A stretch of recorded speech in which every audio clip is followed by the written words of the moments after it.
8月9號星期五，九個晚報，又一個暴風雨前夕嘅星期五。睇翻啲新聞先。似乎而家香港嘅示威同埋暴力事件呢，已經演變為中美兩個國家嘅互相指責。而家中國認為美國係進行緊一啲叫做黑幫邏輯啊，叫做 gangster logic。咁而美國認為中國之前報導有關美國駐港領事家人嘅資料係變成一個兇惡嘅政權啊！咁我諗呢啲唔多唔少美國嘅指控呢，就都係由於之前呢，就係阿黃之鋒同埋阿羅冠聰呢喺俾人拍攝到喺同美國駐港總領事會面嘅圖片。我相信呢個應該係喺太古廣場嗰個 Marriott 嗰個 coffee shop 啊，呢度我以前經常蒲。據報之後就俾人登載咗有關呢個總領事嘅家人嘅相片啊，咁變咗就遭受到而家美國政府指責。咁另外就係話有分析員表示咧，就話繼上個星期美國政府突然之間宣布星期四啊，突然之間宣布9月開始對咧中國嘅3000億貨品徵收10% 嘅關稅之後咧，分析員認為咧就總統先生仲會有好多武器。已經其實都講過咧，就話包括將強美元變弱，係講緊會央行干預。我其實唔知道佢點樣做。咁甚至乎咧增加更多關稅，當然咧10可以變成25，好似之前嗰2000幾億咁。咁將會令到個貿易戰再升溫，就對中國再增加多一啲壓力啦。咁今日有新聞見到就話華為就準備咧公佈新嘅手機操作系統，咁就會冇幾耐就可以做得到，佢又可以令到手機用戶就離開咗嗰個谷歌嗰個操作系統嗰度，咁變咗就制裁就變成唔會受到咁嘅限制啦。講翻啲圖片都好快脆咁樣睇一睇，咁就上證今日冇乜點講，今日跌咗0.7%，即係人民幣相對都仍然穩定。反而就係話個期指呢，就今日都仍然非常弱勢。早兩日講過呢，就係話我哋喺星期二見到期指出現咗一個叫做早晨之星嘅名堂，其實都唔係叫早晨之星。佢一開嘅時候好低，根本上上呢係一個好利好嘅，因為升咗到嗰度成700-800點。睇翻個小時圖就係，但係呢，升咗咁多之後打橫盤整，星期四曾經升到上去26250嗰度呢，我睇住嗰個口價之後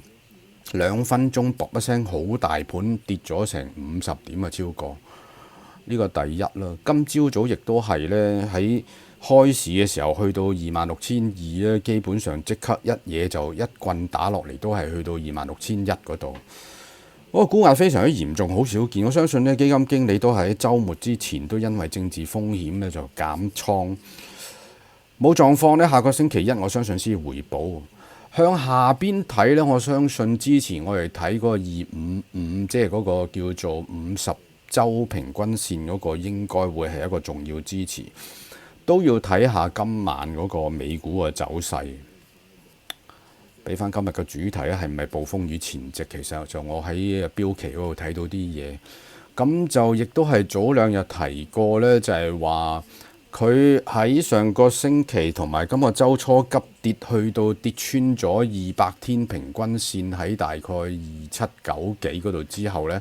有急速反彈。呢個好正常。咁我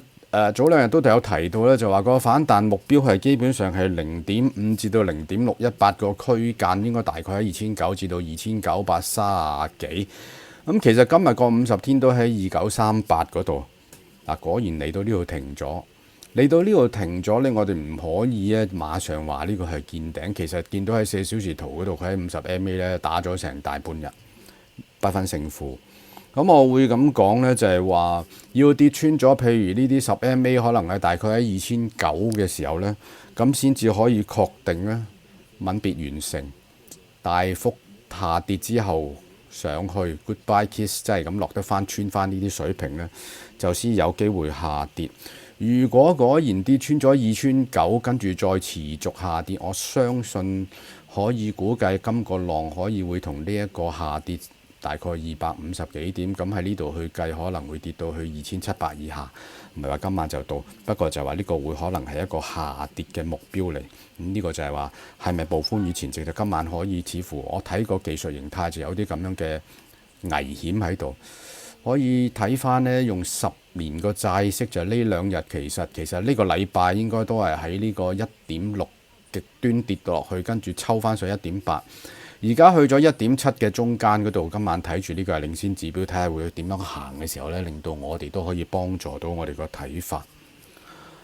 貴金屬今日唔講黃金白銀期貨，可以睇翻一啲 GDX 嗰個金礦股嘅 ETF 咧。咁我又睇到一啲形態，呢個星期都幾鬼清楚嘅，就係話好多時都係開市嘅時候都見到有獲利嘅情況，因為升高咗咧獲利情況，跟住呢，就我諗都喺我哋嘅時間半夜之前就開始見底，跟住就推高去。咁呢度呢個禮拜試咗有2日咁樣叫做裂口上升。會提醒翻大家一樣嘢呢，就係亦都之前有提過，就話喺2016年呢，呢個 GDX 個金礦股 ETF 最高價嘅時候大概係31個7毫9，當其時嘅黃金期貨係1377左右。今日個黃金期貨已經1500以上，換言之，而家未夠30蚊嘅 GDX 呢，我當佢而家啲金礦股嗰個產金量未去翻到當年咁高，未有咁大升幅呢，我仍然都會相信呢，唔少嘅無論嗰啲叫 insider， 即係公司入邊知道嗰個產金量會開始增加，甚至乎一啲smart money 都會咧湧入去買定先追落後咧。我相信呢個仍然會係近期嗰個市場嘅焦點嚟㗎。技術層面係完全唔支持我哋去買，但係我會講呢個仍然都係一個追落後嘅情況，當然會大起，可能亦都有大落，大家都要小心啦。唔知道今晚會唔會有避險嘅市況？咁 GDX 將會係好大嘅得益者嚟嘅。如果有嘅話，咁我相信我唔會奇怪佢好快脆就會立到去31、32蚊咯。因為我咁講，而家1500蚊嘅黃金期貨，當年只不過1377，大家識計嗰條數啦。